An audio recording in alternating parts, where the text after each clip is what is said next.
ചങ്ങായിമാരെ. അപ്പോൾ അങ്ങനെ എൻ്റെ വണ്ടീൻ്റെ ബാക്ക് ടയർ തഴഞ്ഞ് ഇതാ ഇവിടെ നല്ലപോലെ മുട്ടയായിട്ടുണ്ട്. മൊത്തത്തിൽ നല്ല മിനുസം വന്നു കഴിഞ്ഞാൽ ഇനി നമ്മൾ ഓടിക്കുമ്പോൾ ശ്രദ്ധിക്കണം.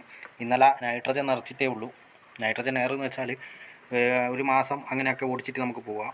പക്ഷേ കറക്റ്റ് നൈട്രജൻ എയറാന്നുള്ളത് നമുക്ക് തിരിയൊന്നുമില്ല. അവർ എന്തൊക്കെ മിക്സ് ചെയ്തതെന്നൊന്നും പറയാൻ പറ്റില്ല. പക്ഷേ നൈട്രജൻ എയറിൽ എന്ന് പറഞ്ഞ ഒരു ഗുണം എന്ന് പറഞ്ഞാൽ നമ്മൾ ഇടയ്ക്കിടയ്ക്ക് എയർ നിറക്കേണ്ട ആവശ്യമില്ല. ആഴ്ചക്കാഴ്ചക്ക് എയർ നിറക്കേണ്ട ആവശ്യമില്ല. പിന്നെ ഡബിളിലൊക്കെ പോകുമ്പോൾ സുഖമായിട്ട് പോവാം. ഇപ്പോൾ എന്ന് വെച്ചാൽ ഇതാ ഇവിടെ മാത്രമേ ഗ്രിപ്പുള്ളൂ. രണ്ടറ്റത്ത് മാത്രമേ ഇപ്പം ഗ്രിപ്പുള്ളൂ. നടുക്കുള്ളതായിന്. ഇത് ശ്രദ്ധിക്കേണ്ടതെന്ന് പറഞ്ഞാൽ വെറ്റ് റോഡ്, നല്ല വെള്ളമുള്ള റോഡുകളിലോട്ടൊക്കെ പോകുമ്പോൾ ഇനി നല്ലപോലെ ശ്രദ്ധിക്കണം. അപ്പോൾ ഞാൻ മെയിനായിട്ട് ശ്രദ്ധിക്കേണ്ട കാര്യം എന്ന് പറഞ്ഞാൽ ഇനി ഈ തഴഞ്ഞ ടയറും കൊണ്ട് ഇനി ഓടാൻ നിൽക്കേണ്ടതാണ്. കാരണം എന്തായാലും ടയർ മാറ്റണം. വെറുതെ അനാവശ്യമായിട്ട് ഒരുപാട് സ്ഥലത്തേക്ക് വർക്ക് എന്നും പറഞ്ഞിട്ടൊക്കെ ഓടിയിട്ട് നയാ പൈസ കിട്ടാത്തൊരവസ്ഥയാണ്. അപ്പോൾ അങ്ങനെ പൈസ കിട്ടിയിട്ടുണ്ടെങ്കിൽ ടയറൊക്കെ മാറിയിരുന്നു. അപ്പോൾ എന്തായാലും നമ്മൾ ഇതിന് പൈസ നോക്കിയിട്ട് കാര്യമില്ല. എങ്ങനെയെങ്കിലും ടയർ മാറ്റണം. കാരണം ദൂരെ യാത്രയൊക്കെ പോകുന്നതാണ്. ഇപ്പോൾ അറിയാമല്ലോ, 2 വീലേഴ്സിൻ്റെ ആക്സിഡൻറ്റ് വളരെ കൂടുതലാണ്. അപ്പോൾ അങ്ങനെ ടയർ മാറ്റേണ്ട ഒരു സ്ഥിതി ആയിട്ടുണ്ട്. അതേപോലെ ഫ്രണ്ട് ടയറും ഏതാണ്ടൊക്കെ ആയിട്ടുണ്ട്. ഈ നടുക്ക് ഒക്കെ മിനുസം വന്നു കഴിഞ്ഞാൽ വളരെ ശ്രദ്ധിക്കണം. പക്ഷേ ഫ്രണ്ട് ടയർ അങ്ങനെ തയ്യൂല. കാരണം അധികം വെയിറ്റ് വരാത്ത ഭാഗമാണ് ഫ്രണ്ട് ടയർ.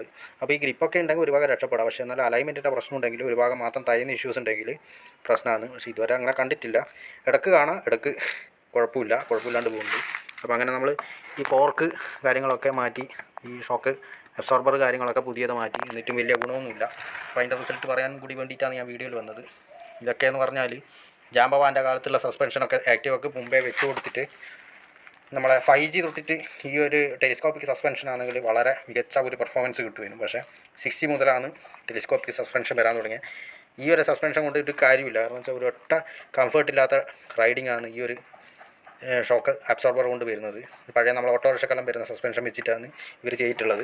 ഇതിപ്പം നമ്മൾ ചെയ്യേണ്ട ടെലിസ്കോപ്പിക് സസ്പെൻഷൻ ആക്കുന്നുണ്ടെങ്കിൽ തന്നെ അതിൻ്റെ പൈസ ഉണ്ടെങ്കിൽ നമുക്ക് വേറെ വണ്ടി വാങ്ങാം. കാരണം അത്രയും പൈസ ഒക്കെ മുടക്കണം. അതൊന്നും ഇനിയിപ്പോൾ നമ്മളെ കൊണ്ട് നടക്കില്ല. ഞാൻ പറഞ്ഞതെന്ന് പറഞ്ഞാൽ വളരെ മോശം സസ്പെൻഷനാണ് ഇതിന് വരുന്നത്.